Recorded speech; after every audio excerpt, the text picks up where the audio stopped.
அனைவருக்கும் வணக்கம். பொருளியலில் 11ஆம் வகுப்பு மாணவர்களுக்காக பாடம் 3 எடுக்கப்பட உள்ளது. உற்பத்தி பகுப்பாய்வு. இது ஜேஆர் ஹிக்ஸ் அப்படிங்கிறவர் சொல்லியிருக்காரு. என்ன சொல்லியிருக்காரு அப்படின்னா, உற்பத்தி என்பது பரிமாற்றத்தின் மூலம் மற்ற மனிதரின் விருப்பத்தை நிறைவு செய்யும் ஓர் செயல் அப்படின்னு சொல்லியிருக்கார்.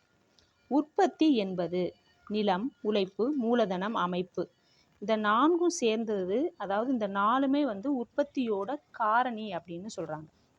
இந்த 4 காரணி. அடுத்து பொருளியல்ல உற்பத்தினா என்ன? புதிதாக ஒரு பொருளை உருவாக்குது, புதிதாக உருவாக்குதல் அல்லது மதிப்பை கூட்டுதல் அப்படின்னு சொல்லலாம். சுருக்கமாக உற்பத்தி என்பது உள்ளீடுகளை வெளியீடாக மாற்றுவது. உழைப்பின் சிறப்பு வடிவம் அமைப்பு அல்லது நிறுவனம். முதன்மை உற்பத்தி காரணி.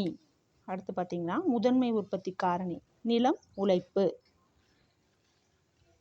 இரண்டாம் நிலை உற்பத்தி காரணி அப்படின்னா அது மூலதனமும் அமைப்பும். நம்ம பார்த்தோம் இல்லையா, இங்கே உற்பத்தி காரணி 4 பார்த்தோம் இல்லையா, அதில் நிலமும் உழைப்பும் என்ன சொல்கிறாங்க, முதன்மை உற்பத்தி அப்படின்னு சொல்கிறாங்க.